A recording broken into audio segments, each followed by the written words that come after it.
Hello, Lynn.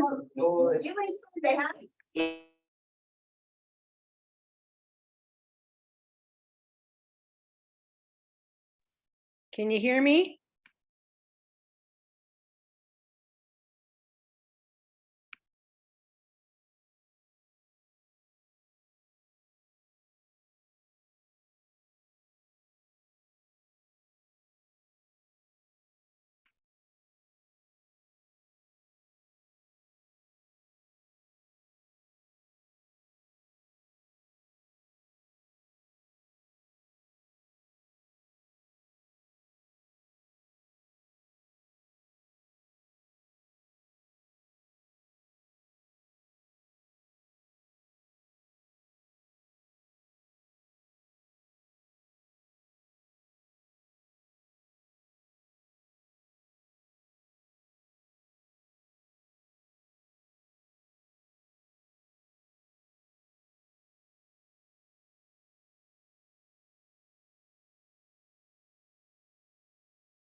Hello, can anyone hear me?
Hey, can y'all hear me at all, or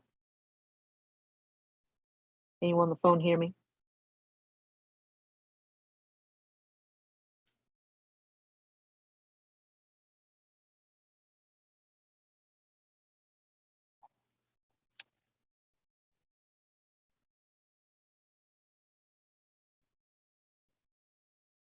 Testing 1, 2, 3.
Hey, PK, can you hear me? I can't hear you.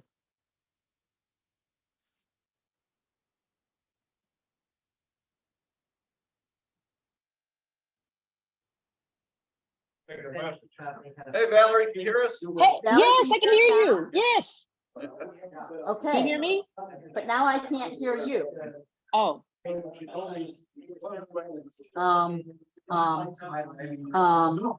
Um, And you need to click on the more on the bottom, it says the chat box. okay, more, okay, And chat. chat, Can you hear me? okay, there's the chat box. Hello to everyone, but now I hear nothing, is the, I can hear now. Can But you we hear me? can't hear I can hear you. Valerie, and she's part of our panel. Valerie, you can hear me? yes, I can hear you. Okay. The person who's No. talking, I can hear you. Okay, they can hear us now. It might be down here. This kid's gonna be blowing out. We're working on it, Valerie. PK, can you hear me? I don't think she can hear you. Okay. So maybe we'll just have our own little meeting, Valerie. What do you say? That's fine. We'll We'll just talk just to make some stuff up. Or we'll gossip, or I don't know what we'll do, but something good. Girlfriend, I can hear you now. Oh, okay. Whoops, darn. At least I wasn't Yeah, saying we can't bad have our about own you. meeting.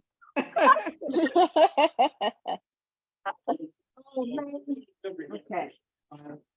Let's see, almost like we need to turn around. Hi, Katie. Okay. We more brochures, you are more than, we got a Bloomington Offset Printing does a thing for nonprofit doing, where they will print 2,000 something, whatever you want, and so we got 2,000 more brochures, so, and they do it for free. They do it once a year, so you have to be on tap, you know, kind of like, okay, I gotta get it in, because they'll do it one time in December, and they'll just do runs, and they'll, you know, whatever runs that day, and then that's it. So, we got plenty, take some, and your friends, families, and enemies. All right. Okay, okay, chat box up there so we can see the chat box. I wonder where. Okay, you can see that, right? Uh-oh. JD, are you paying? JD, is giving me money? Yeah. I'm having a good time. I'm gonna have a good time in a while. Okay. Ready? I will. You know. PK, are the shiver deckers there? They sure are. Hey, I can see y'all. Okay, there you are. Okay, hello. Hello. Okay, for those of you who don't know, Valerie, raise your hands, shake your hands, wave at us. She is our new board member. She lives over in East Peoria or Peoria? I'm in Peoria. In Peoria. So she's, well, so that's why she's zooming tonight, was just because the weather is kind of like, let's see, and she's been traveling, so she will partake when she can. Let's see, what else do I want to say? Oh, we have a class Saturday. The class is very, and I think we've got at least 50 people. We could very easily be 55 people. I'm having people call me today, this morning, and they're not walking the dogs, so I'm answering all those unknown numbers. But it's, and so sharing that information, I think will be good. With that, we're going to be meeting at Bloomington High School all day. Tim and Austin, Tyler, Tim and Tyler, TNT. I'll be back. I'm going to be there. Ken is going to be in Hawaii. Not yet. Well, Yeah, I was surprised. I thought it was in February, the first weekend in February. so you are here. We don't leave until Sunday morning. Oh, you're gonna come join us? I might go, it depends on what, the boss says. She may want to kick you out of the house. Well, she wants me to make sure I'm tapped and ready to go. So, let's see what else is going on. We always look for ideas for programming, so if you got ideas, always shout them out to one of us. Hopefully, I'm trying to get a junior beekeeping program up and running at Sugar Grove. But what that means is I will have very static days as far as inspections. If anybody else can come join us. I'm going to teach a 3-day pre-session where they kind of like a mini class. And then what we'll do is then meet the second and fourth Saturday of the month out there. So anybody else who wants to come out for inspections, and work and see that kind of stuff, hands-on stuff, you'd be welcome. But so I'm going to have that listed, and I'm going to take the kids from installing bees all the way to harvest is my plan. We'll see how that goes. I'm aiming for like 12 to 18-year-olds. I might get down if this goes well, go down to 10. Kind of depends on. Today, this first year is kind of going to be an experimental day within that. Okay. Anything else I should talk about, Tom? Are we doing the library discussion before or after? Nope. We can just do it before. There's just 3 books I brought from our library. I'm gonna have some Saturday. Quite a few of them that are very trying to gear toward more telephone, but these are supposed to be all geared toward what's the subject for tonight. Trying to make the spring, Yeah, this is one that talks about spring management. And that's what we're looking for. I kind How of many books are in the library? 200 plus. Yeah, Yeah, so you got that opportunity. It's at our business and we're open Monday through Friday. So 8 to 6 or. yeah. Saturday, 10 until noon. And what we can do too is, okay, so you girls come over here. You can look at the list online if you, when I send out that little informational FIBA activities, there's a link there. You can see what books we have. And what you do is you just email Cindy and say, hey, would you bring this and this book? And you can check it out for the month. And then bring it back the next meeting or so. Yeah, or you can come and get it. They live in Champs Valley. Where do you kids live? Grand tool. Grand Tool. And they come, they have love us. Yeah. So, but, you know, the Grand Tool, it'd be very easy to, you know, go look through the list of books. We've got some of the American Beach Journal, I believe it is, that's from the 1940s, tell you the truth. We've got, I think, now we've got, I think, 5. Trying to figure out how to put them in some type of cover so they're kind of protected because they're that age. Collector's item too. Huh? They're also a collector's item too. Yeah, so there's about 5 of them in the 1940s from, you know, and again, beekeeping has changed. There's a lot of it the same, things haven't really changed much, and there's a lot of it different. What's our oldest book? We got I think we got some 1800s. It could be. I think we've got some 1890s. Mastering of.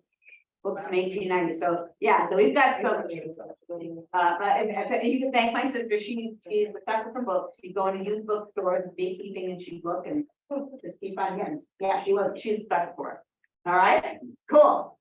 Anything, and I'll, okay, so, I don't know if I should stand back here, but, Lynn, Dan, what do you think we should do? Be up there, talk to the group, talk to you, what? I'm running around. You can roam around. That's great. Okay, okay. Okay. 4. Okay. Keep doing what you're doing. We can play along.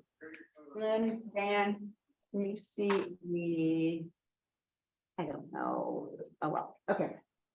Everybody, all right, now, I'll tell you right now, as far as getting my girls through winter, my discussion to you 3 weeks ago is much different than it is this week.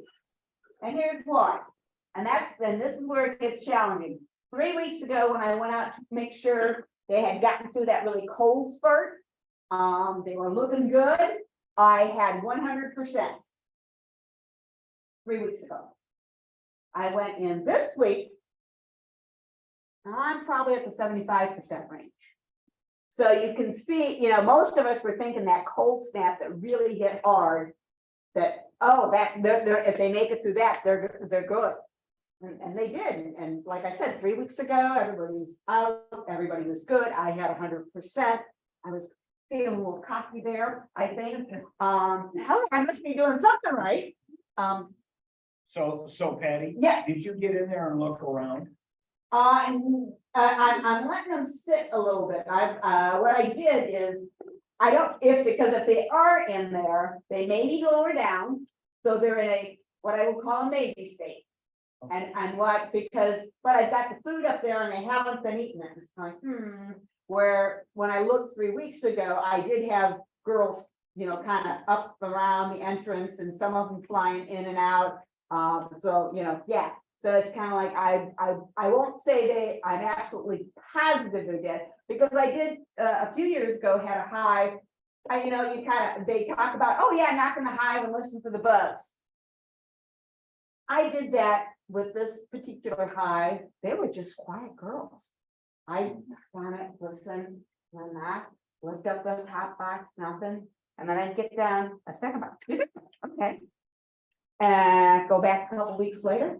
Same thing. It's like they were very, very quiet girls. So what I've got right now, I'm using I'm trying something as far as the signal to me, who's who. So I've got 2 bricks on top. Both down, the hive is good. One down, one up, it's a maybe. If there's just up, they're dead. So I'm kind of trying to, because, going through that. So, they're kind of being, I said I do the same thing. yeah, and again, kind of figuring yourself, find a method that works for you. I am a terrible note taker. I'm gonna keep good notes. I'm gonna keep the good notes. Why?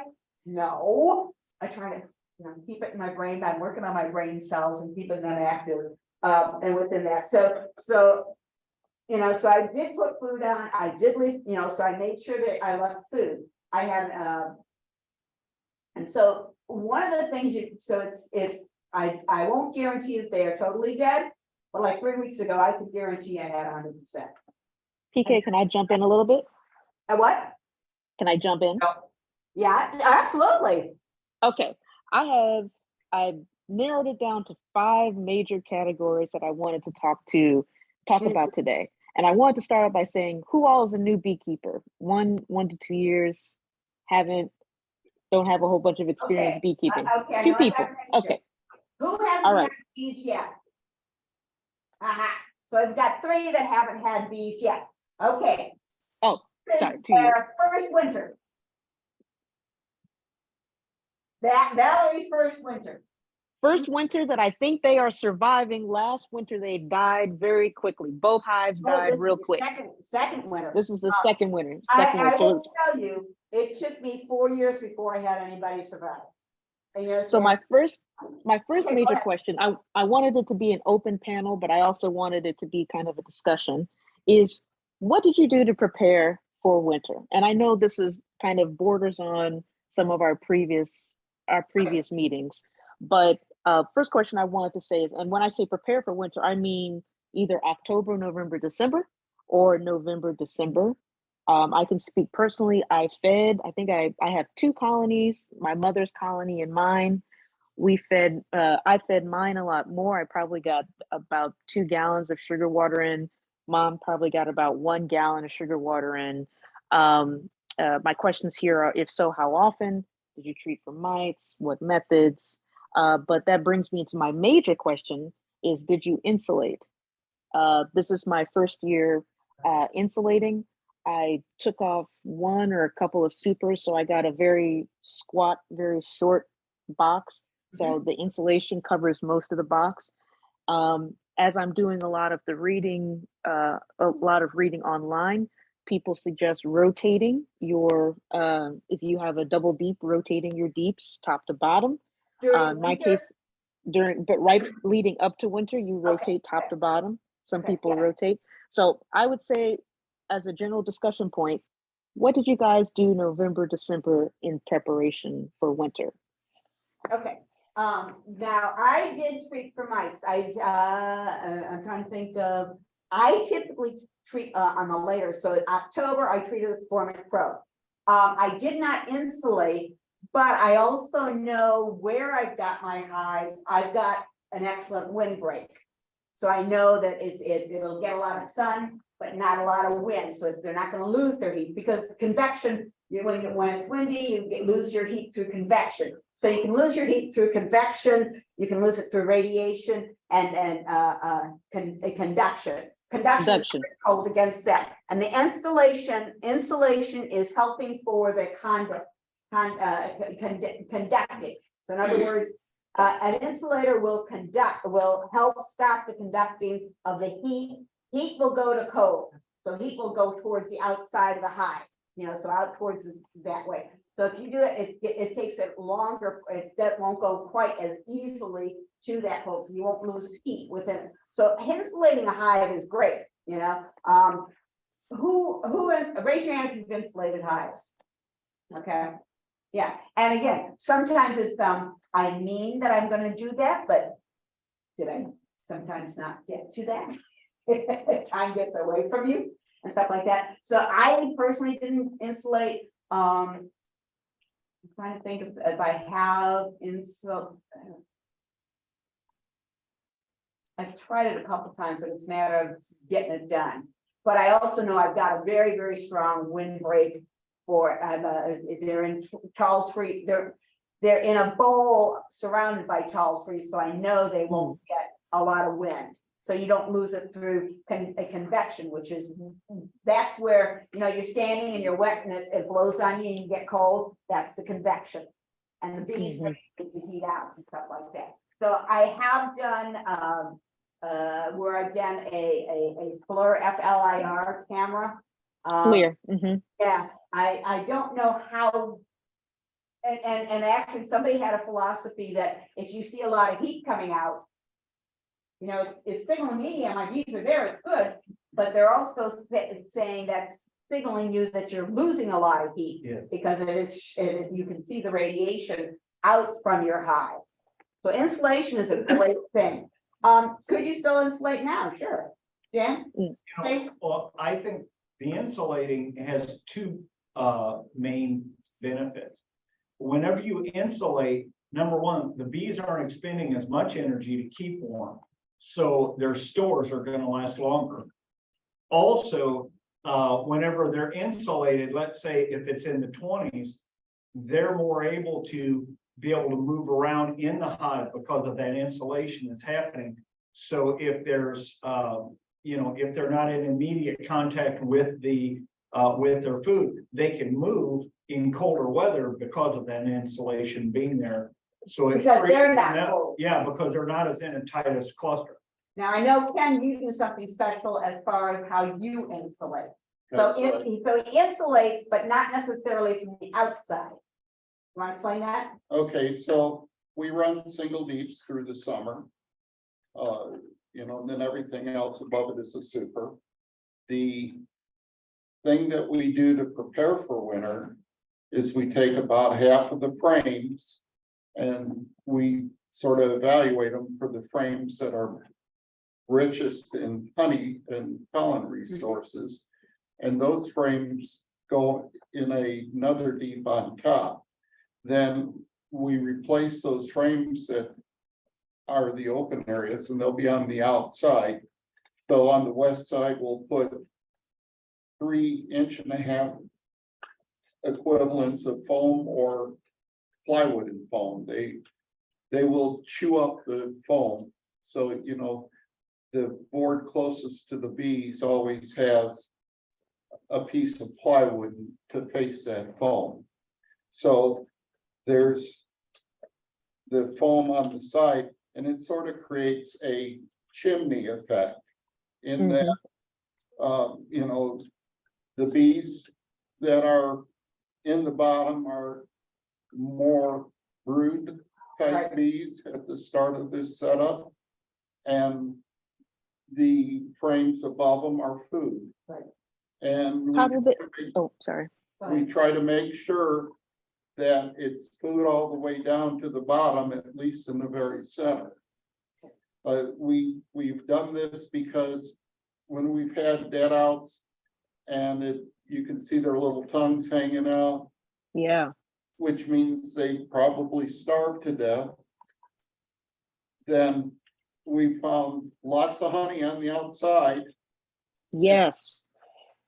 And, you know, they didn't even go to the front or back of the frame. They were just in the middle and clustered.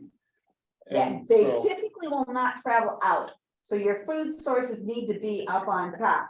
So when they so Valerie, when they're talking about reversing frames, boxes, I should say, what they're trying to do is put the brood down at the bottom, food on top. That brood is going to hatch. And they will always have a tendency, as you said, chimney walk up. That's where they're going to go for their food. So here hatches, but their food's up here, so they're working their way up within that to be able to get that food. So like when I feed, I've got my feeders on, I've got a liquid feeder on there without liquid. I've got, if it makes sense, it's a wooden box. It typically has, it's open in the center and it has like floating wood on the side, only I don't leave it. I once the cold weather hits, it's no longer liquid. But I still leave those feeders on. But I got that slot in the middle, and that's where I put my feed because that's where they're going to come up. So it's right just above on them within that. so that answer, why you do the reversing, it depends on what's where as far as reversing. You want the brood at the bottom, food at the top, because that's the direction they're gonna fly. Now, Ken, when you do this, so, okay, take a 10, you work 10 frames? Yeah, it's And how many frames of are left in the center? 5. 5. So in other words, you know how there were 5 nuke boxes, but he's got now he's got 5 frames worth of insulation on the side. So again, that insulated, and it's 2 sides, and so 2 sides are insulated as opposed to 4 sides. But that's gonna add a lot of insulation too, so, within That's, that. and do Yeah. the bees do well when you put the 3 inches of insulation kind of on the either side of the box? Do they do well with that? They've They done don't well. chew it up, or they don't try to ingest it. You get most of it that you take out in the springtime, I guess. Okay, did you catch where he has the insulation, but sometimes what he does is uses a piece of wood in between the frames and the insulation, so the wood is up against where the bees are, because they will chew the insulation. Yeah, so Okay. in each box that has insulation in it, we call them follower boards. Yeah. And the slots for frames that are most on the outside, I put in 1.5 inch thick foam insulation that just fills that end to end, top to bottom. Mm. And then the frame that goes right next to the bees, it looks a little bit like a wooden frame with a piece of, I think, 1/4 inch or Yeah. something like that. Wood in between. And I use a thinner piece of foam. So it's foam until it gets to that piece of plywood. The plywood is there because I've got pieces of foam that when I was cheap and didn't want to make that little extra follower board, they chewed up the foam on the inside. It's amazing they can chew out, and sometimes some, people who, how many of you do the camp method of feeding? Mountain camp. Mountain camp, okay. Because I have found that I know that Steve, up at the farm, Be Kind, he uses egg cartons, and you put, what that is basically you put down the newspaper and put the sugar on top, kind of hard. They'll chew up that newspaper and I've had them shred it through the hive. And all of a sudden this stuff is coming out the front door, and I'm kind of like, what is that? And then they, oh, the newspaper is in that. So, so yeah, they still need food, and that mountain camp works well when you have a lot of hives. Randy Washburn had a recipe that I really liked. It was sugar, a little bit of pollen, and remind me to get back to pollen on this. Okay, a pollen, a little apple cider vinegar, a little honey, be healthy, and it's kind of like a wet sand mixture, and you can pat it. After that, put it on a cookie sheet with some parchment paper, do a rolling, and then score it and dry it in the oven.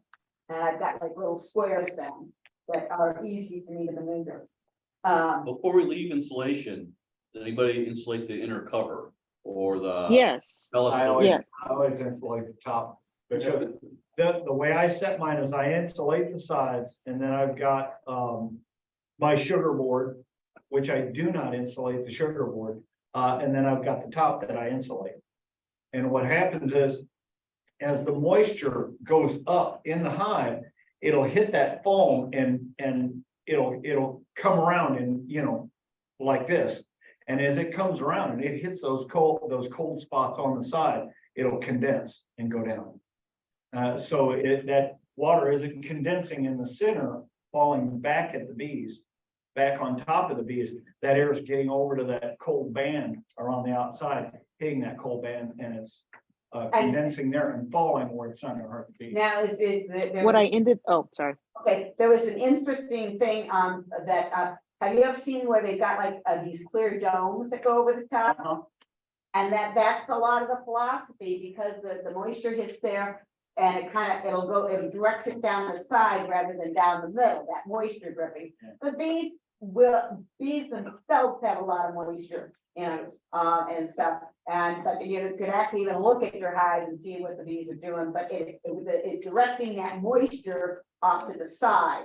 Because as they breathe, they're just like us, they're Right. expelling moisture. And And- so. So James, is your inside installation actually concave or? is it just No, flat? it's, actually, I've got, those top covers that, John has for the foam, hives. I've just been using those top, but I've also used just is it like the 2-inch pink stuff that you get out there at Menards? And I've cut that and put that on the top, before and just. So it's just flat, but Yeah, I You don't have, bother. screened or solid bottom board?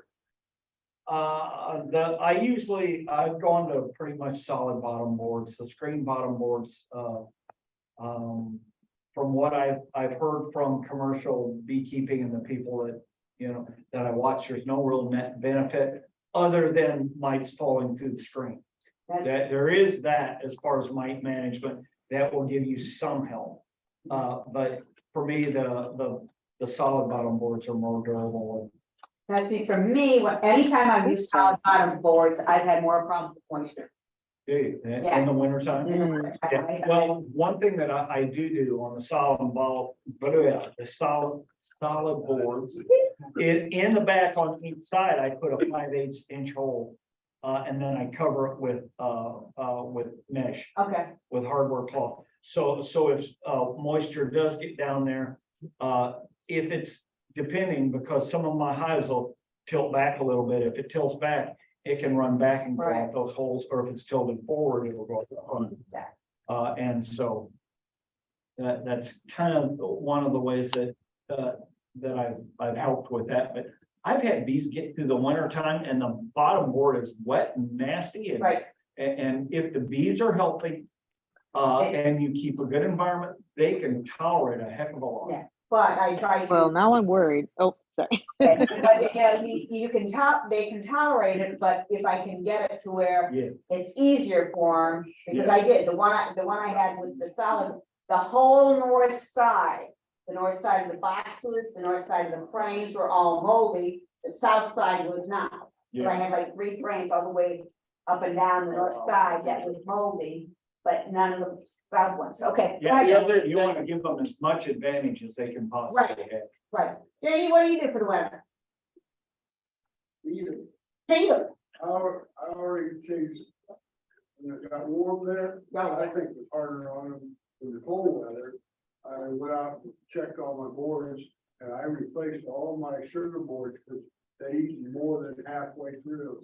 So I give them a fresh one because it wasn't gonna make it to March. Right. Usually I go ahead, and I'll put another one on 1st of March and just leave that until they eat it. Because, sometimes the blooms come and sometimes they don't. Yeah, so. How much honey does everybody put on for the winter? I left. Everybody does it different. More is Yeah. better. Right. Okay. That was always. Yeah. The Okay, other thing I do is I make sure my 6 spinner, I go with 2 deeps. I uh-huh. make sure the 6 spinner on both deeps are honey. Mhm. Okay. If they- I leave them out, I've got, move them around if that's what I have to do, or steal it from another hive. maybe. Yeah. The other thing to be aware of with regards to honey, on your hives going into winter is, especially where I live, there's a lot of goldenrod in there.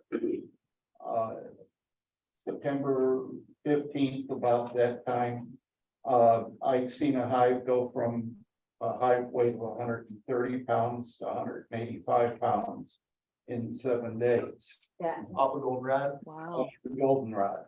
Yeah. Now, the thing is I also saw a video where Bob Biddy was given a talk to the club, much like ours.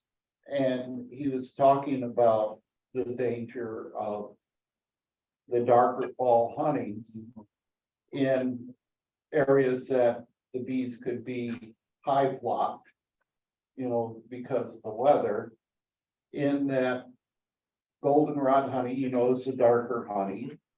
it's got what are called indigestible solids.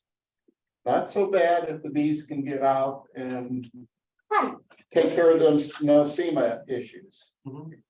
But if they're stuck inside, for long periods of time, those indigestible solids are sort of like if your kidneys shut down, you've got poison sort of hanging out in your body. And if you can't get rid of them, you die. It's the same, and this, Bob had quoted some university studies that were done that showed that, just straight sugar, we talk about how refined sugars are bad for us. But for bees going through winter, refined sugars without those indigestible solids in them are better for the bees. So on that note, if we just feed straight sugar like we do a lot of times, just syrup, is that any different than the goldenrod? Or any Yes. better? Yeah, There's no indigestible. Okay, In Canada, they specifically take all of the honey from the bees. And then they feed straight sugar syrup because they're locked up in sheds for what, over 6 months? yeah. Yeah, Mhm. and Yes. better than, because they don't have to go poopy. yeah, okay. To that point, in your, Well, yeah, that's the thing we do is we pull off our fall supers. And I was sort of surprised because this year I was like, well, what am I gonna do with this? These supers that aren't capped, or, Oh, yeah. half the frames were capped, half weren't. Well, I went ahead and extracted them and, kept them in a separate. It was drier than my capped sugar or capped honey. So, but then as soon as I pulled those supers, I was pouring this sugar syrup to them, 2 to 1. To feed them, to, get that sugar stored in those top frames of my box. Where Ken is, his goldenrod puts off a ton of nectar.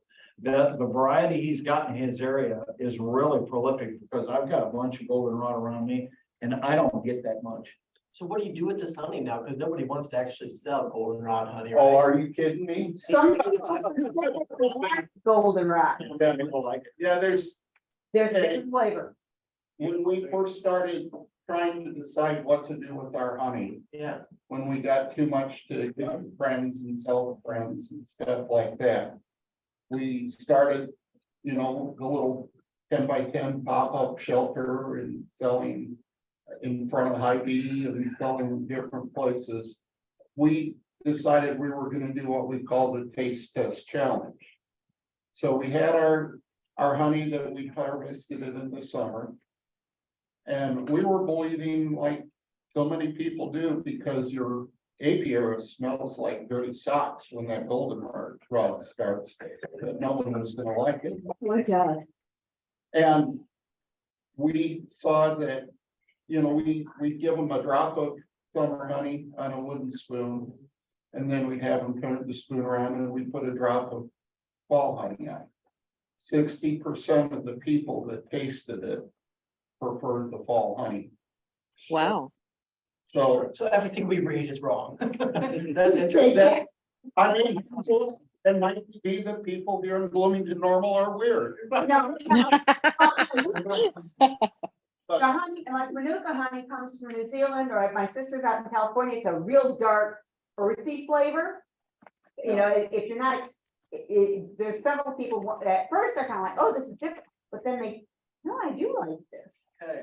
So, But then we have people that also are saying, well, this is fall, I want to get the fall honey because of the. And we can't say that there's a study that says honey helps with your pollen allergies, but many people firmly believe it helps with their pollen allergies. doesn't hurt. And they want the honey specific to that kind of. Yeah. So they buy our fall honey because that's what's hitting them in the nose right now. Yeah. Yeah. I want to cut in real quick and ask a question. the other thing I had on here is, do people use moisture quilts? And then this question is pointed at Ken. Do you leave an upper entrance on many of your hives? What I ended up doing this year, because I think one of my hives last year was good up until late February, early March, and then it ended up dying. And the other one didn't even get into wintertime, as far as I can tell. But when I popped the lid, there was just so much moisture under the cover that it was probably raining down on the bees. What I ended up doing this year is I put a feeding shim in that had an entrance on it. On top of that, I have my feeders, which are empty.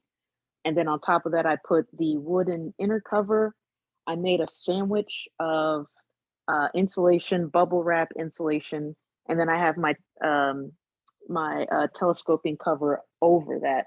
So basically I have this big thick layer of the plastic cover, the insulation, the wood. And if some of that moisture does get up in there, it's going to land in that big area that used to have sugar water in it and hopefully stay off of the bees. So my question is, do you guys use upper entrances? Good idea, bad idea? Mainly for me, because I got one. Upper entrances. Okay. Do you even know what that is? Yeah. Technically, yeah, Okay, I don't technically use one that they can escape through under the sugar bowl out the back. okay, so just about all of us use an upper entrance, okay? And do you use moisture quilts? I do. Yeah, raise your hand if you use some type of moisture quilt. Now, it could be, the candy board in a sense is a Yes. moisture quilt. That's what I was gonna You say. know, so that can be, so you can have the candy board, what you can, okay, so the candy boards, Long Lane has one I got. And basically it's a shim with an insulating, and you just pour, sugar. Insulation for candied sugar over it, just like you boil the 230 and then the Okay. 430. Now, You put it back in. myself, I found that, cumbersome. In a sense, making it and then pouring it and that kind of stuff. Get that little spaghetti, everybody's got that little spaghetti pan, and perfect. Make it, but it's time consuming because I do one at a time, because I found trying to boil 8 pounds of sugar and that doesn't work real well. Yeah. Yeah, one of the things also, with the mountain camp, where you've got that sugar there, that sugar is still very hygroscopic and that will help to absorb a lot of that. Oh, those candy boards, that candy is hard, and so it's not as. The bees don't like it. That's see, my When bees, it's too hard. it kind of, and so I think, and a little bit depends on that cooking method, that one gets tough, like I I like the said. one you just mix with a little water. And Yeah, and that's, and that rain, I wouldn't like that one. It's hard enough to put in there, but not so hard. You can- Right, like I do, put it on that, and you could, in a sense, like a candy board, so in other words, I got the insulation, you got that wedge, and you just fill the whole top with that hard, the padded stuff. So my thought on the quilt boxes Uh-huh. is we take a box the size of our medium supers. We put underneath, we staple a hardware cloth to it. We fill that box up with wood chips. Okay. Those wood chips are used next year for smoker fuel. But the wood chips act as insulation. They also, Absorb. let some ventilation go through. So, that's what we use. If you don't want to build a separate quilt box, you could just buy the hardware cloth and staple it to the bottom of some of your supers Okay, and then take it off when you're ready for supers. how many of you have supers that you kind of chewed up the corners and they aren't really good for sealing up on the hives or much, or they're kind of a little bit beaten up, and you're kind of like, okay, I don't put them on the hive because I yanked down too much and kind of beaten up the corners. Those are the ones I've made into quilt boxes. So in other words, I'm reusing I should have done that. old boxes that aren't really good on the hive. They're Very yeah. deep. Yeah. They agree. I'd be afraid of what Valerie's doing with the bubble wrap in her quilt box, because that would let moisture just drip, you know, it doesn't, I think, plastic doesn't absorb. I think the plastic is above something. It's above the, you know, you have those wooden inner covers. Inner covers, yeah. It's above that wooden inner cover. And Yeah. when the moisture rises, it falls back in the feeder. Oh, So the only thing I didn't have time to do was fill the feeders with wood chips before the weather turned really cold. So You can I fill it ran up out of with- time. You can fill it with sugar. You can pour some I sugar. could have, I could have, but You I just, can I right just, now. oh, okay, then I'll do Okay. that. But I just ran out of time to fill it with something. Yeah, yeah, it's probably, We used old beat up boxes, and I just stapled muslin, and then poured wood, yeah, like it's animal bedding or whatever. right. Yeah, And it's exactly. in there, and then I've got the dried sugar sitting on newspaper to help too Yeah. underneath that, so. Yeah. If you don't want all that newspaper there, what we do is we take, sort of similar to what Patty does, but we take, we've gotten meat trays from Sam's Club. You know how you get a tray of hamburger Mhm. and it's like about like this? So we make that wet sand mixture, sugar, and, you know, like later on, we'll mix it with some pollen. Sharon doesn't want me putting pollen in there and starting I wanna- too soon. Okay, remind me to bring up the top. pollen right here, wait, But- bring it up. But that way, we dry it out.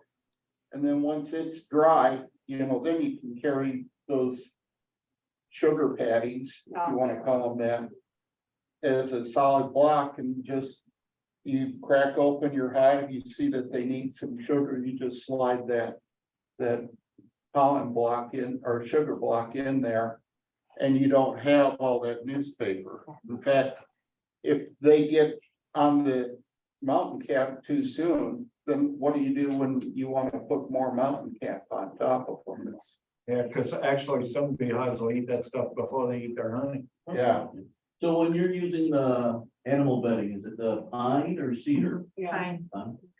that's what we used to. Yeah, Same with there's some, chickens. yeah, actually, there's Kim, some. this is a good, oh, sorry. There's something, I've seen it out there, it's embedding, it almost looks like ground up newspaper. I'm not sure what's, because sometimes it's kind of tricky to figure out, is, it, you know, did they add any chemicals to that bedding? That's the hard part to kind of figure out. And I'm pretty sure with cedar and pine, they don't, but this other stuff, it's bedding for animals, I think it's what. That's some they- kind of absorbent quality. Yeah, and it does, it seems to, but They it were doing grinding up phone books and doing that, making animal bedding with phone books, so. Yeah. it could be research. you know, it's like packages of it and stuff and that. But I wasn't sure they had anything. Okay, and Valerie, I'm All gonna right, Kim, get to, you know, he brought it up on pollen. Okay? oh, Now, this is a larger question I have, that Okay. it's number 3. Now that winter is here, what do you do? And my number 1 is, do you feed? How much, when, and how do you know when to feed? As an example, I went out to my hive on the other side of my garage today, and it seemed real quiet. I gave it a little bit of a lift in the back, you know, just kind of to see how it felt, and it still feels pretty heavy. So I know there's still quite a bit of honey on there. I have 2 supers, and I use all medium, so I've got three mediums as my deeps. So Okay. it would otherwise be 2 deeps. So again, things that I have on here are: do you clear snow and ice? Do you on warm days, do you open up? Might treat, probably not. Might treat, leave it alone. Do you feed? How much and when? How do you know when to feed? And then the last one is, if you have a moisture quilt, do you replace wood chips? Seems like some people do use that. But my number 1 on here is, do you feed? okay, so when you go in and peek, you see, okay, so you got that, this, whether it's mountain camp, whether it's patties, whether it's a candy board, you peek at it and see what it looks like. If it's kind of like, there's still quite a bit there, okay, I'm not gonna feed more, but there's nothing up there and the bees are all kind of sitting around the top, I go ahead and put some on. My feeling is, I'm gonna leave food on there. even if, you know, so like, even though the hives that I think may be gone, I leave that food there just in case they are. Doesn't hurt it to leave that food on. Yeah. So I'd rather have too much food on, extra food on, than not enough. And that sugar in the spring, whenever you're starting to feed 1-to-1, all you have to do is put that hard stuff in hot water and it'll dissolve and you can use it, you know, then also. Okay, now I'm gonna come back to this pollen. One of the tricks with pollen. And some people, oh yeah, I'm gonna put pollen patties on. There are some winter pollen patties and you've got some spring ones. One of the tricks is pollen will trigger the queen to start laying brood. And you think, okay, great, she's laying brood, so I'm gonna get these. But if we get a cold snap and there's not enough bees to keep the brood warm, you're gonna lose both the bees and the brood. Yes. So adding that pollen too soon triggers her into they're bringing in pollen. That, oh, I need to be laying eggs, and she does that, and so all of a sudden all these frames are full of eggs. So now the bees are the worker bees are at kind of their lowest numbers, and then okay, so because we're gonna be cold next week, Yeah. So now they're okay. What do? Do we keep this brood warm? This brood warm? Sometimes they'll actually re-eat the eggs, and so you're losing a lot of your resources that the queen has put out. But again, do we keep the queen warm? How do we keep everybody warm? So you really don't want, you can add pollen once you start seeing it brought in. I see pollen coming in March. I started seeing, you go out there in March and I see pollen coming in. Okay, I can feed them pollen. So I don't do any pollen patties till I see them bringing pollen in.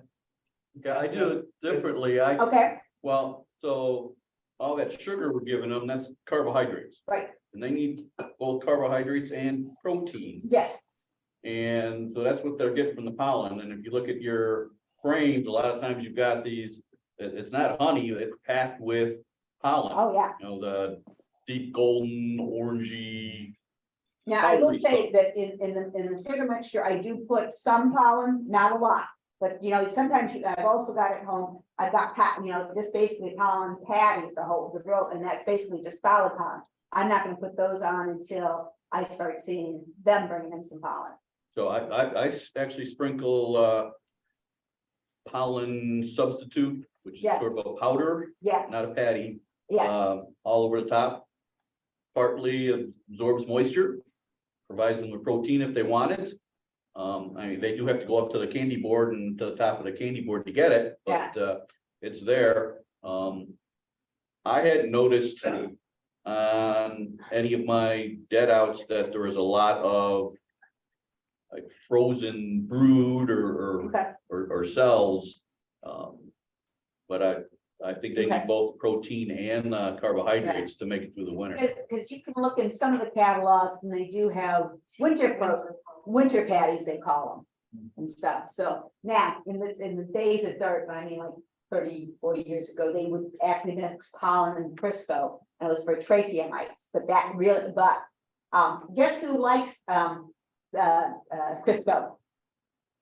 Hive beetles. Hive beetles absolutely love it. So for the most part, most people have gotten away from that. But we also have not had much problem with trachea mites either.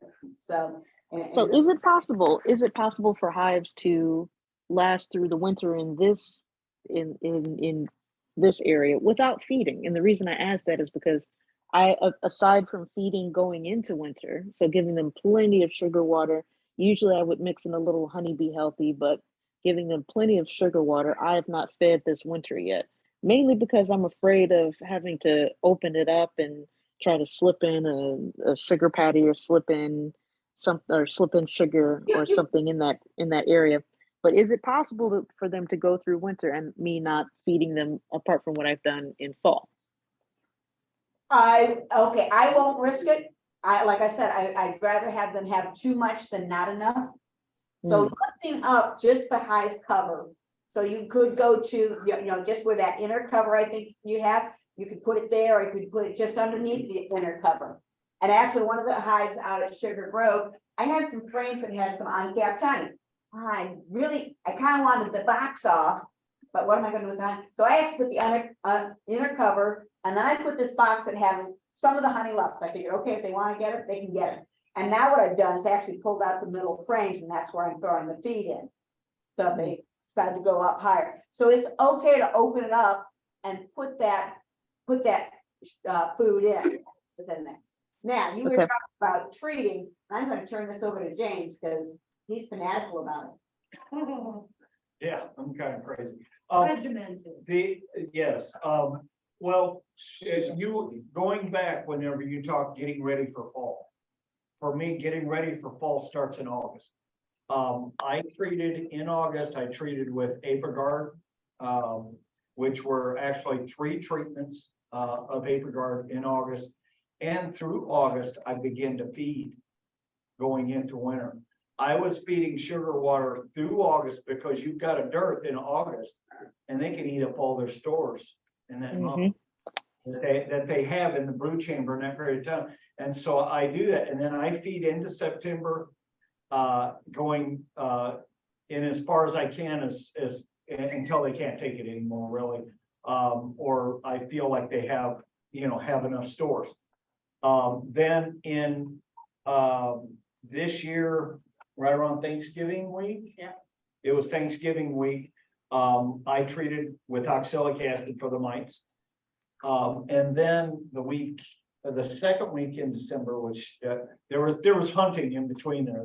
The week before Thanksgiving was hunting. Then we treated Thanksgiving. The week after was hunting. And then the week after that, I treated again for the mites. So they got 2 treatments. And Bob Benny's got this thing. He said, well, you're supposed to be able to treat for mites during that period of time, and you'll get a 90% kill of your mites. And so he goes back and hits them again. He says you get another 90% of that 10%. And so I did it that this year, and then going into spring, what I've done in the past is around March 15th, weather permitting, I use frame feeders, and I'll begin to put sugar water in one of the frame feeders, and I will take Apivar strips and put in the hives with the Apivar strips, because if it gets cold, Apivar strips will not affect the bees, period. It just kills the mites. It's not temperature, because if they cluster, there's a good chance they're going to cluster around those around the water. So I'm treating an Apivar in the spring, and then this year, actually, I know it's not kosher, but there's been a lot of research done with the oxalic acid pads. And there is work being done, and it looks like they're probably going to create a product and legalize those pads. Now, the research shows that it does not knock the mites out, it will control the mites. It's a control, it'll keep the mites from growing. And the nice thing is you can put them on when you have honey supers, that kind of thing. And I'm going to try that this year and see how that goes for me. Keeping it down through the spring and into the summer. So that way, whenever I treat in August again, I won't have to knock them down. Sorry. Do you also feed their? Oh, that's okay. Temperature range on oxalic acid? Right? No. Okay. The oxalic acid, whether you vaporize, it's not going to affect those pads. Are not temperature sensitive. Oxalic acid, the only bad thing, for a long time they thought it was a silver bullet as far as you treat it with vaporization. But the problem with vaporization and oxalic acid, if you vaporize, when there's brood in the hive, you have to vaporize every 3 days for about 6 treatments. And so it's very labor intensive. And it's got a good mite kill, but it's not a great mite kill. Your best mite kill with oxalic acid is to do it when there's not brood present. And so you can get that in the winter time before the solstice. And you can also get it whenever you do splits. If you work your splits right, you can get them broodless and hit them with oxalic acid when they're broodless. There's also, Split and kill there's also a certain movement. It seems that there's been some university studies that have shown that the current, what is it? 1 gram per Yes. hive body them. is inadequate. That, you know, current research is showing that at least 2 to 3 grams. 2 to 3 per grams hive is much more effective, yeah. So what was your question gonna be, Val? Jim, I was going to ask you, do you feed? Well, 2 questions. Do you feed during wintertime, patties, fondant, anything like that? And then my next question is, do you do anything else like clear snow? Is wintertime a time of not a whole bunch of stuff to do? Like, do you clear snow, ice? Do you provide windbreaks? Anything, anything special that you do like in the core winter months? Okay, I insulate the hives, like I said. I do go in and I will check the weight of the hive, and then also how much sugar they've eaten. Because I've got hives, whenever we went in to treat for oxalic acid the second time, we had one hive that had eaten all the sugar, literally all the sugar out of the hive. We have had Wow. that they hadn't hardly touched it. And so some bees will eat that sugar first. Some bees won't eat it until they have to. And so as soon as the weather is permitting again, since we're going to be busy this weekend, and really it's not going to be permitting, I wouldn't go into the hive unless it's 40 degrees. I'm not like some people. Some people go in there whenever it's 20 or 30 degrees and they'll do it. Well, you could be very busy Saturday, so you won't have time to do it Saturday. Yeah. Now, even when it's, was warm, when it's been warm and I've gone in, they're a lot more flighty. Sometimes I go in when it's cooled, and because they are typically more clustered in that center, and so it gives me a better idea how full they really are. Yeah. So just, all I'm doing is cracking the lid and doing a peek. Hi, girls, are you in there? Okay, you're in there, good, you're done, I'm done, that's all I'm doing. Yeah. Yeah. Yeah. So, And so whenever I add sugar, I'm kind of, it's kind of weird. I just take my sugar board that I've got. I try to have them with a mesh on it, and I'll lay down a new piece of paper and I'll squirt that piece of paper with water, and I'll put some sugar on there, squirt a little bit of water, put some more sugar on, squirt a little bit of water. So I'm actually introducing moisture into the hive, but I haven't had a problem with it. Yeah, it soaks up into the sugar. Desperation, I had put a whole bag of sugar in there and just cut it open. and I Cut it out. I might be doing that. Oh, let me just take this bag of sugar, I put 5 bags of sugar and slit it, and they ate it, but that's where I kind of found, what's this white stuff coming out the bottom? Now, I had, after they started building combs, they hollowed it out and started building some combs. It was a little messy by the time springtime came. Now, one of the things I do now in this moisture, so bees, when they die, they're pretty moist. So what I do, I've got mouse guards on, and I've actually got a routing screen up. So I pull up the mouse guard, and I make sure that any dead bees that are on the bottom, I scoop out. And if you kind of squish them, those kids, the dead kids are wet. And so, Oh, yeah, so you want the dead ones out of there to kind of get rid of that moisture. Yeah, I've done that too, where I'll go in, actually last spring, very early. I pulled my mouse guards and I took a stick and I dragged it, and I was really amazed. There was nothing down there. Yeah. They had, because if they're healthy, and if they've got the weather, they'll clean all that out. Right. And I was amazed. There was nothing down there. But I've had years where there are bees down there. They, That's a good reason to keep that open in the winter time, the snow and the ice, right. and keep off, a dead bee, they'll pile them up there to the point where you just have to scrape them off. Right, Yeah. yeah, but I go ahead and make sure that they can go, that I get that any dead one, I'm just taking the hive tool kind of like, and kind of scooping in there, trying to get them out, just because of moisture. Because I have, last year I did a big boo-boo, I had couple hot, probably about 3 hives that didn't make it. Oh, I'll deal with them later, I'll deal with them later, I'll deal with them later. Well, then all the frames get moldy. Yeah. And, the other thing that so if you lose a hive, you get it cleaned up, because the other thing that happened that I thought all summer is the wax moths got in there and hive beetles. Oh, I then had to fight those all season long, because they just I made myself a hive beetle wax moth bomb in my apiary. So if you lose a hive, get it out of there. Mice will move, I've got mouse guards on, but one of them, the mouse, and again, I just kind of said, oh, just put it over there and not worry about it. And it caused me problems the whole season. So the mice got in there, and then the wax moths were just happy little campers, and I had hive beetles all over that I never had that bad before. And I this attribute kind of not cleaning it up. So this kind of leads me to my next question is that I had was as a panel.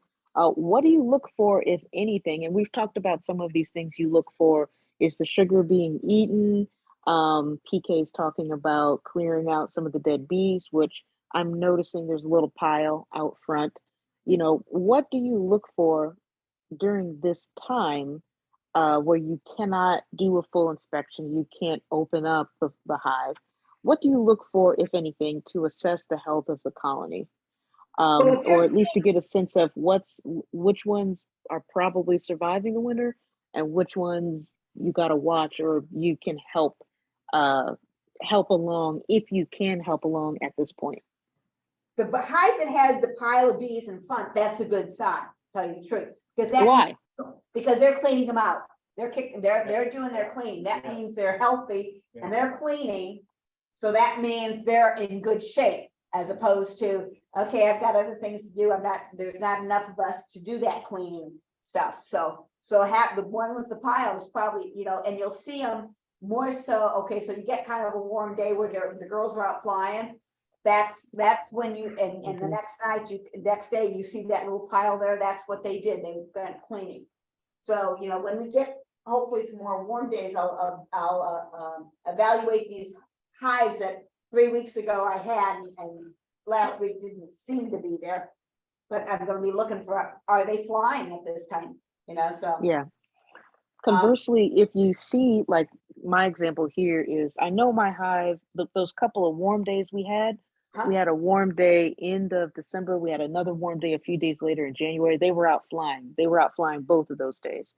But now if you look in the entrance, you can see dead bees down at the bottom, but you can also see dead bees on the other side of the mouse guard, where I assume they just haven't had a chance to push them out. Yeah. So would you say that that's an assessment of, hey, this hive is a little bit in trouble, or would you say they just haven't gotten around to it yet because it's been cold? It's hard to tell, because you can't get in there. You can't get in there and look. Is it just, are the bees just piling up in the bottom? Or, if they're getting them past the mouse guard, that's a good sign that they are cleaning out. So again, lift up that mouse guard, do a little helping them out. And if you see them, but sometimes you're getting a pile where you get 2-3 inch deep of bees. Sorry, some people will actually lift up, depending on how heavy it is, you can lift it up off the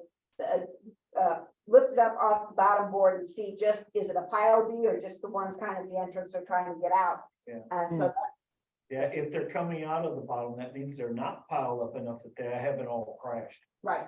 Okay, and so that's a good sign if they're still coming out of the bottom. Yeah. Yeah, that's a positive thing. Because if they've crashed, you'll have 2, 3, 4 inches of bees at the bottom, which means they can't get in. Anybody that's alive can't get in and out. So, if you see them coming in at the bottom, that's helpful. Now, could it be that the hive's dead and everybody else in the same apiary is going over there to rob it? That could be happening too. Yeah, that's true. Well, and sometimes you won't see a whole lot of activity, because when it's 45, 50 degrees, they're just gonna go out and go potty, and they're gonna come back. They're not gonna go out, and they're not gonna be out foraging a whole lot. And so if you come out, you check your bees at a time where they've already been out and been back, and they're just hunkering down again, you're not gonna see a ton of activity. Now, I'm seeing them at those warmer days, I was seeing them at the bird bath, Did you? getting water down. I'm sitting on the porch and my hives are throwing, and I'm getting bugs, and I'm kind of, okay, girls, why are you out here? There's nothing here. But some of them are getting some water out of my bird feeder, so, and that. And bird seed and chicken feed and ground corn and. Yeah, yeah, and I see that more in the spring, Yeah. early spring, like Really February, March. I'll see bees in my bird feeder and I'm kind of like, why are you here? Yeah. And the, If I you guys, think oh, sorry, Pico. the thought process is, you've got that dust of the corn, and cracked corn and stuff like that, and it's kind of pollen dust in a sense, Yeah. seed dust, and that's what That's they're the after. protein in it. Yeah, they go for the protein. Yeah, so in the springtime, so February, March, you can start giving that protein and like I said, in March, I'll see some really pretty light green and light lavender. Purple stuff coming in. I don't know when it's coming off the trees. They get the trees first. So, Is maple. Oh, you're leading into my number 5, but my number, still back on number 4 is, if you sense that there's a colony that is struggling, is there really anything that can be done? Whether that is, it's not cleaning out the dead bees, you set sugar patties or you set fondant out there and they're not really eating it. This is kind of the situation of my mom's hive, that on those couple of days where it was very warm, when there should have been bees flying, her hive had no bees flying. So we're not really sure. Okay. She did put on a sugar board, but we're not really right. sure. But when, the- because I had a discussion with her when she did that. Yes, Opening up, because it wasn't exactly real warm when she went into that hive, and they did some. They lifted some boxes and stuff, didn't they? Or do you know? no, she tried to put on, she tried tried to pulling put on the stuff. sugar board. It was the wrong size. So I think the Oh, that's person right. came back and put on the right size, but they didn't end up removing some boxes as I was hoping that they would be able to get to, just because it got too cold. So Because they were talking about pulling honey to spin, and I'm kind of like, no. too cold now. Yeah, it was, if because I think that was November. It was November. So, yeah, if I hadn't pulled my honey, that's too late to pull the honey. I'd leave Yep. it for girls. And stuff like Well, and a lot of times if you've been feeding sugar water, that honey's got sugar water mixed into it. Yes. But Still back tastes good. to your question about, is there anything you can really For do me. other than making sure they've got food? I don't really think I don't know of anything strategies you can do. What do you think? I think all you can do is feed them and pray, Yeah, Okay. and wait Do a till little late feeding. spring until it's warm enough that you can get in there. yeah. And again, yes, sometimes it's winter and you can't do anything. There's not. Sometimes despite all your best efforts and doing everything perfect, they still die. Yeah.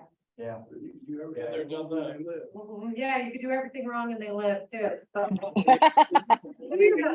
No kidding. It is, because, and I'm sure, all of us that have been doing it for a while have had this happen where you've got a nice big cluster of bees. And whenever we've had these vortexes come through and it gets really cold and you've got this big, beautiful cluster and they're perfectly healthy and they're locked into a certain spot and they're this far from honey. And they Yep. get to it and the whole colony dies. And that, And that's between them and nature. Yeah. You do everything you can do to get them into winter and keep them healthy, and then it's between them. yeah, and that's why you get the food on top, because they will have that tendency, as you said, to chimney to go up. They don't go out. It's They harder don't to go move down. across those frames. I mean, you basically built tunnels when you put your frames in there. Right. You built tunnels and those tunnels go up and down. And so if they're in a cluster and the food is a little bit to the left or a little bit to the right, they're gonna go up, not out. I call it chimney. Yeah. Yes, yeah, And that's- exactly. yeah. And that's what they do in nature too. If they're in a tree, Mhm. they're going up. Really, when you think about it, that is like having the nukes like Ken's doing. He's doing the same thing. where he's creating that perfect environment. That's why nukes tend to get through winter better than regular hives, because they don't need all of that girth and width. They need the vertical. And really, it's a good setup to do it that way. Yeah. And that's the other thing I've noticed is I've had a few double nuke setups.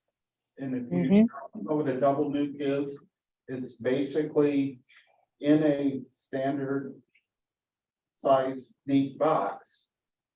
There's a divider put down the middle of it.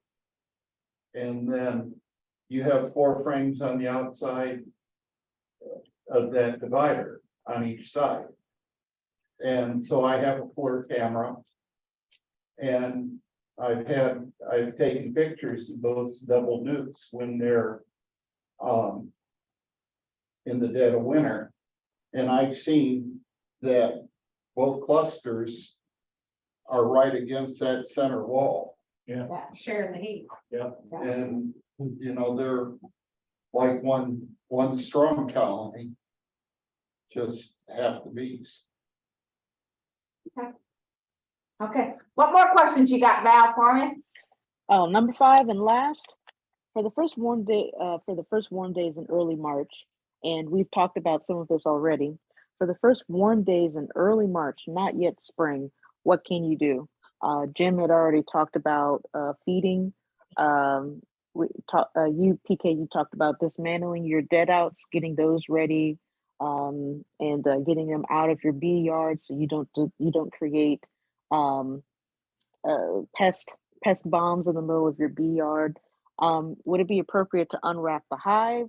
Would it be there's a no, it's already a no. What sort of things for the early springtime when you have that first warm snap, maybe not above freezing consistently, but when you have those first few warm snaps, what are some good things to do? Food, because at that point, it's kind of like they've gone all winter eating everything, and now, well, you know, nothing's out there for them yet, and so that's a critical time, especially for feeding more so. Food. You hear food a lot. It was either my 3rd or 4th year of beekeeping.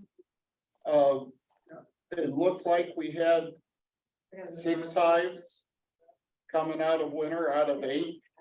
Yes. And we were good. They seem to be proceeding well.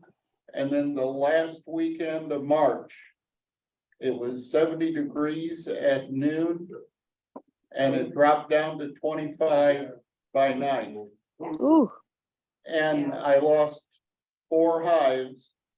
And my thought is most likely what happened was it happened too fast and they didn't get back in cluster.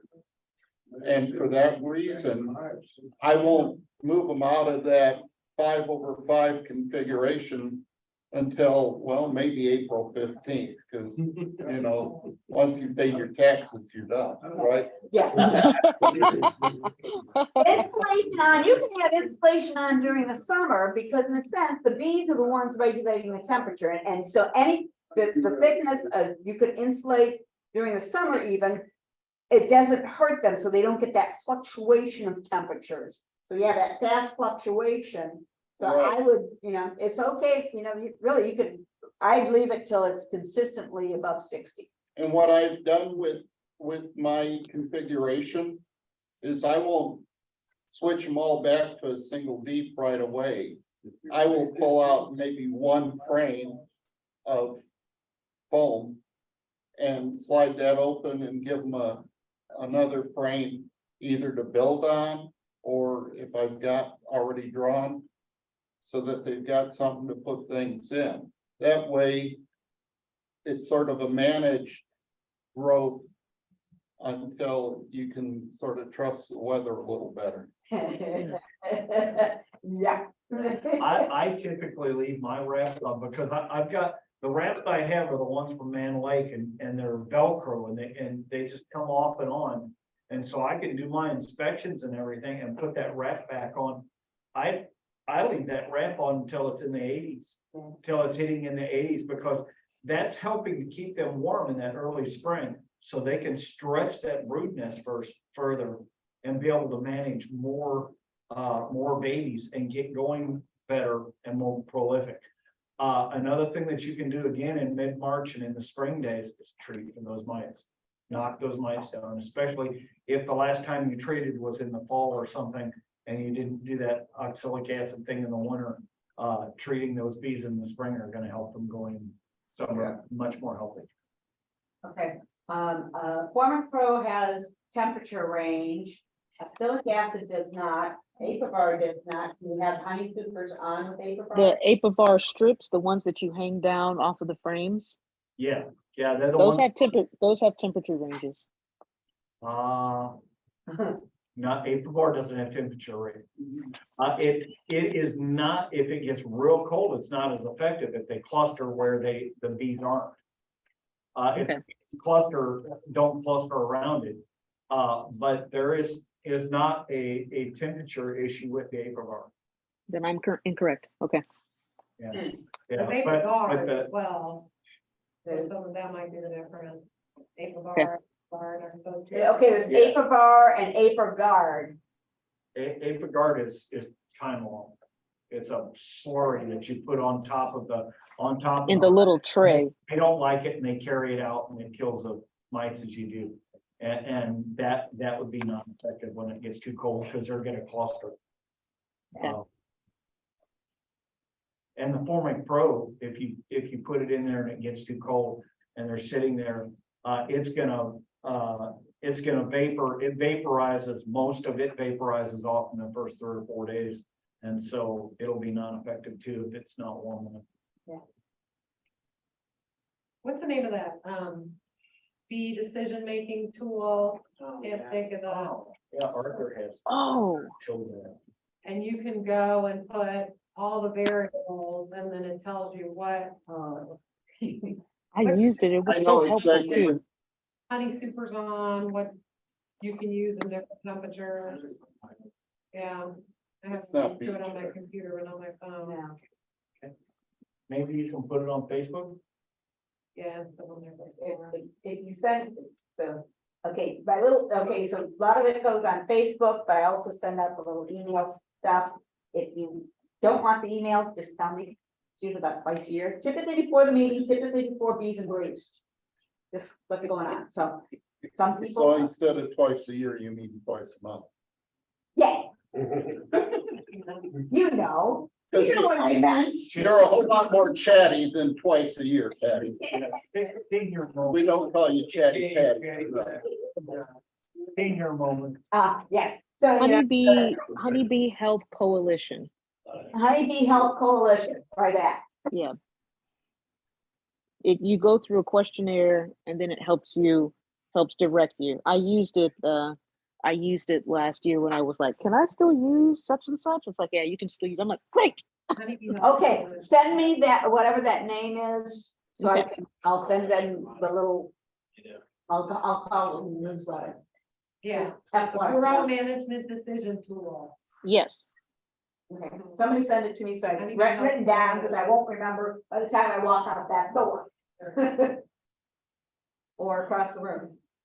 Okay?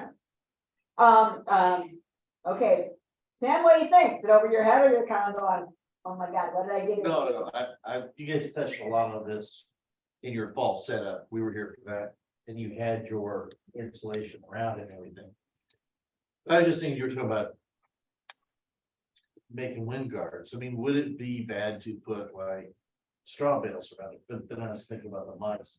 Yes. Okay, so- okay. Outside of that. Yeah. Been there, done that. Yeah, so if. Look at the signs. So that's the hive. A bale of hay here is too close.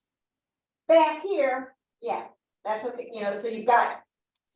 But they do like to live in that. You could put up, some fencing. or some T-posts up with a couple of those 4x4 pieces of political sign that is poly and, you know. As a winter. Political signs, railing, some of the things. Yeah, but even like the, you see them on the highway, the little stone fence. You could put those up, as tall as you can. I just Because Throw up like raised gardens. just leave them in a little bale, and put them in bale gardens. Strawberry gardens, that works. You don't get a lot of weeds. It just depends on, like PK has hers in a place where there's no draft, so. Yeah, so you know, so I planned it, so I've got. And, okay, so I've got a bowl of big mature trees, I'll say, and the inside of it is not much bigger than this room, so I can put it.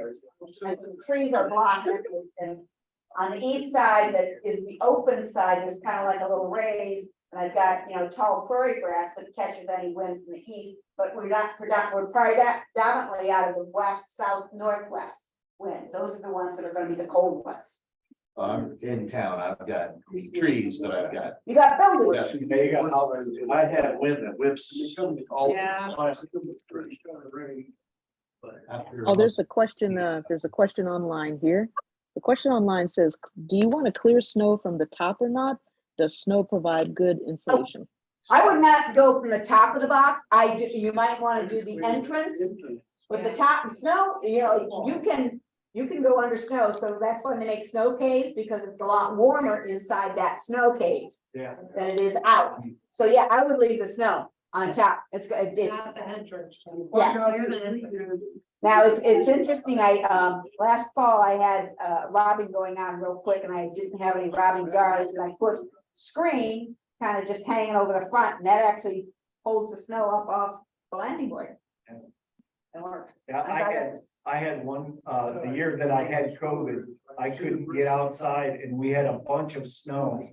And yeah, that's when I had hives up on my flat roof garage, and I would look outside and there was snow over every entrance, and I thought, they've got to be dead. And for days, and they were fine. Yeah. It didn't They kill it, decided they not having enough air or whatever. I thought there's no way they'd be able to continue to breathe, but they did. Oh, yeah. And there's not enough leaks in hive, I think. No, I meant the snow was covering the hive. All the entrances of the hive and everything, it was mounded up around them and stuff. But if it's still so cold that they're in their cluster, they're not wanting to get out of it.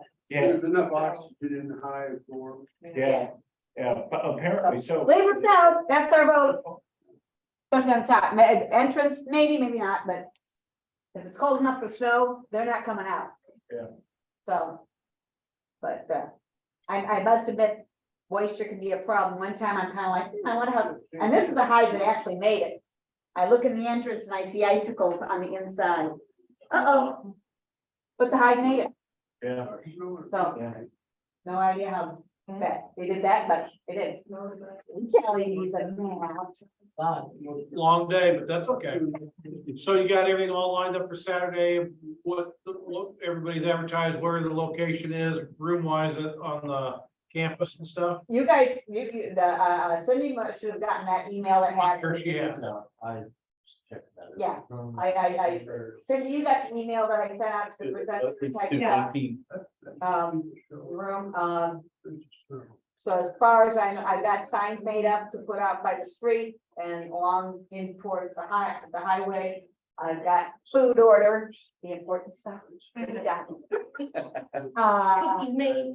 Cookies made, Valerie's doing a fruit tray. I'm gonna do a cheese tray, and I've got some venison. Is Valerie gonna do pests and diseases? I confirmed with Rob, I confirmed with Joe, Joe and everybody else, so okay. that's the only one I don't have covered. And we'll figure it out, one way or another. Let's see, so, You're gonna be there now, right? Now that it's a week early? That's some diseases. Arthur backed out, and you might have started. I saw that. So you two are taking class. Are you gonna take? Yeah, I actually need to ask you a couple questions. Ask away. Well, first of all, just, is it 120 for the whole thing? Correct. Okay. That includes membership. Do the check get made out to CIBA or? Yep. Oh, there you go. That was literally a couple questions. And you let let me- over. And I too, and I have door prices, and send me your email so I can send you this. Okay, yeah, okay, so yeah, so, what I'll do, here, I will send you the little information as far as where to park, what, what the exits and stuff like Okay, that. cool. That has directional on that. Did it make sense to you? Yeah, it looks like on the south side, Yeah, And it's like got that big dome, kind of area. yeah. Okay, okay. Yeah, so you pay me now, or you pay me for? Yeah. I'm gonna collect money. Yeah. I can send.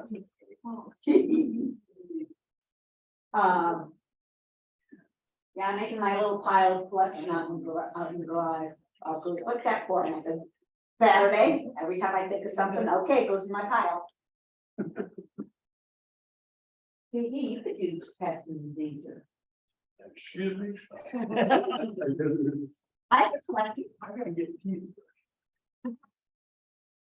That's okay. What else we have?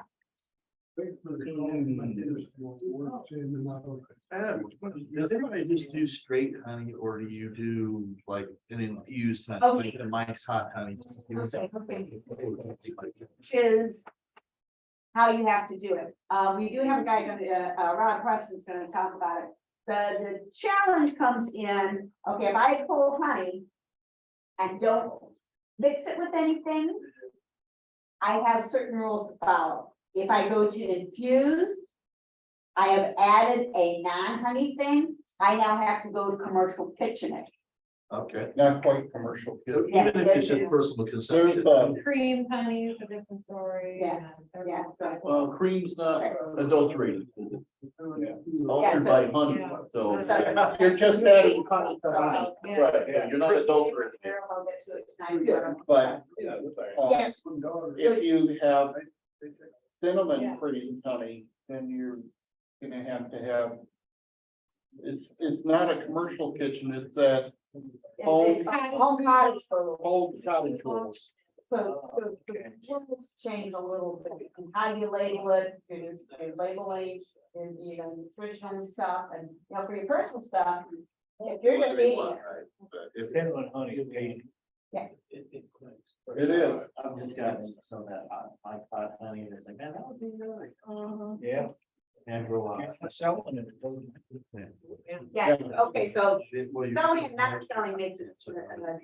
Isn't that first, so you're not adding moisture back down. So does anybody have any ideas for different topics they want in the coming month? What do you wanna know? Bee vaccine. Bee vaccine.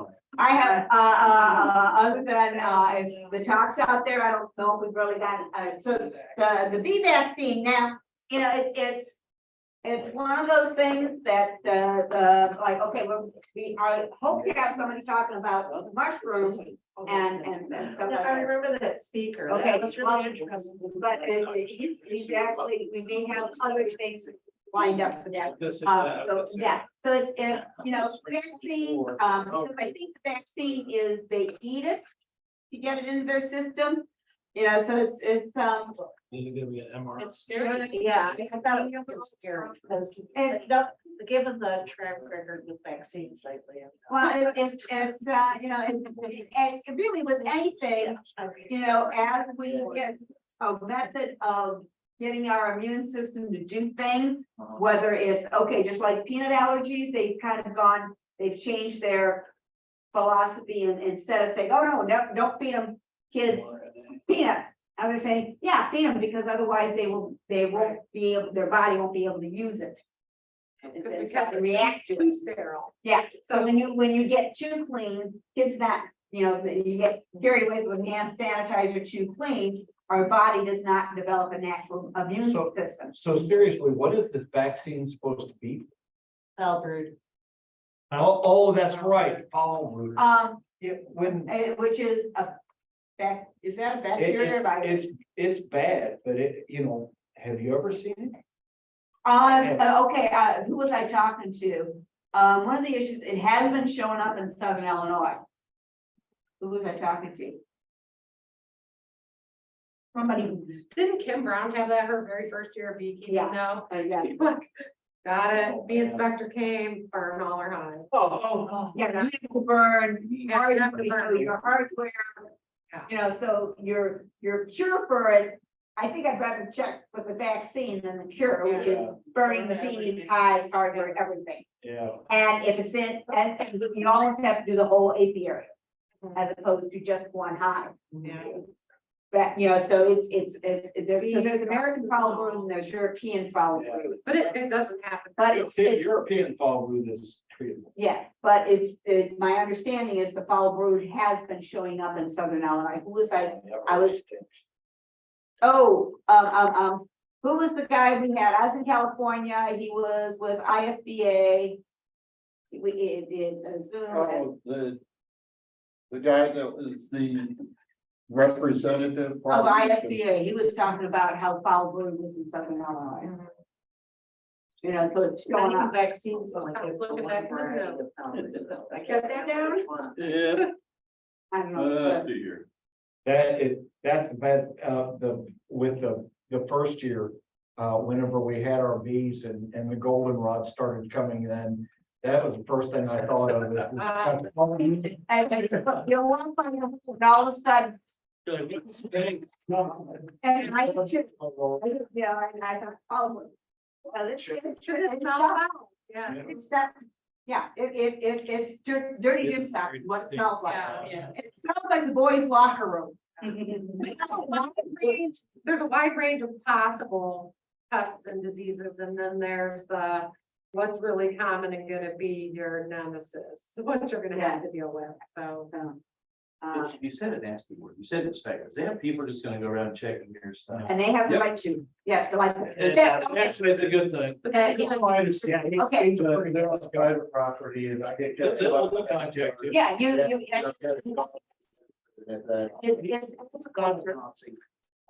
he's not, he's a really nice guy, and he's gonna show you, you know, what you can do, you know, to help your hives, and he's there to advise you more than anything.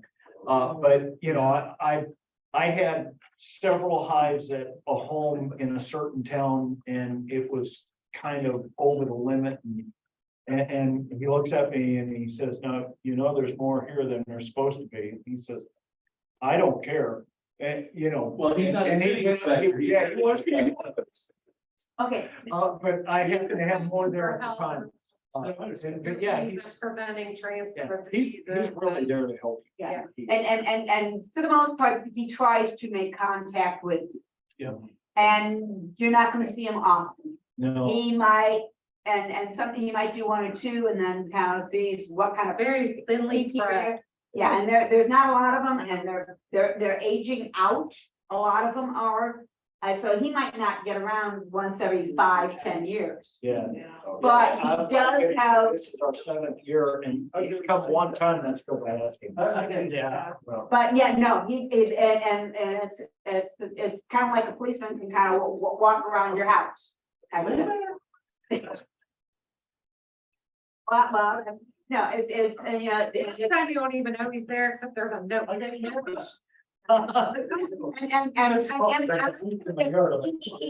He probably is concerned because you do go on properties and you see somebody walking, you know, my high's way back there, what is that person doing?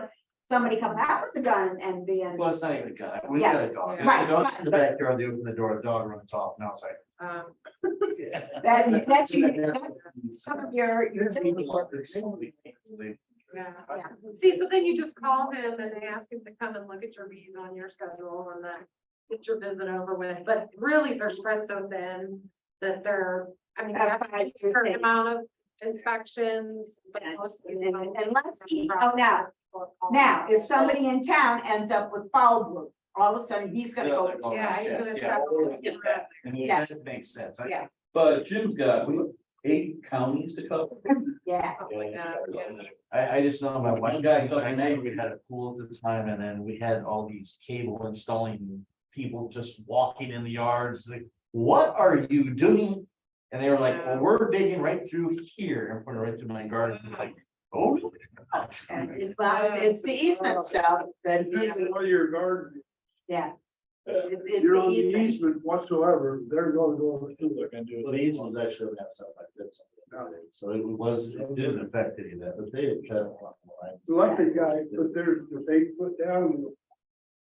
Yeah. Never Well, they were- they were- that. That's what they did. I've only seen Jim and Arvin at club meetings. No, Jim finally came to our place this summer. did he? Yeah. Yeah. I think I got One time, and how long you been doing it? Must be 7 years now. yeah. I've been doing it. Now, I learned a lot from him, you know, he was cleaning his tools and the sanitation that he does. He's very, very meticulous about the sanitation. In other words, he goes, he cleans his tools in between. So if he's at your area, he does that, and then he goes to yours, he cleans up, that's where I learned more or less about the latex glove and kind of like, well, that makes sense, and he's a little old school, he's an old school in his style, but he's very knowledgeable. I've seen him once at my house, and I've seen, at Sugar Grove, he was there about 2 hours after I was, and stuff, so, yeah, you're kind of like, who's in my backyard? He's probably gonna knock on the door first. Yeah. Before he goes walking in your backyard, so he tries to be curious, but, he can't, it's kind of like, I'm in this area one day, and then I go over here and, it's, so. There's a lot more beekeepers than there used to be too, and A lot more beekeepers. inspectors. When do you suggest that we? Yeah. So you have. Say that again? When do you suggest we register with the state? So- By your ease, When we go. Yeah. yeah. You could probably, yeah, I'd say, Then it's annually in November. Yeah. They'll send you a car. yeah, once you get in there, they'll, and he's gonna. If you get on drift watch, they'll cover a lot of that, probably the class. He's gonna cover it. Drift watch and, Check and stuff, yeah. yeah.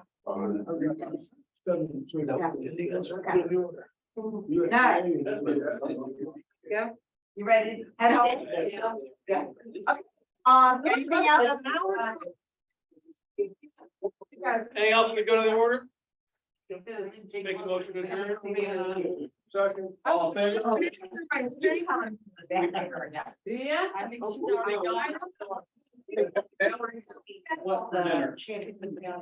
Do we just have, Dan and Leland there? We got. All right, Dan, Lynn, we're wrapping up. Yeah. They're gone. Right. He's gonna be there Saturday. But she chose, if you can look at it, he's got to advance a little bit. He told me he's gonna put me- No, I can't say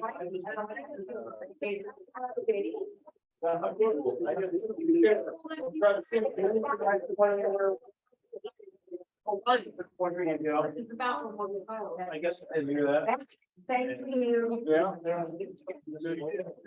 Yes, Patty. Yeah. You can take off your table. Yeah. I would have you. Something happened, anybody like, why? Yeah. Dave, I was a little bit. I got my table. Start me. I think I might have not. I'm freaking out. I don't know. Oh.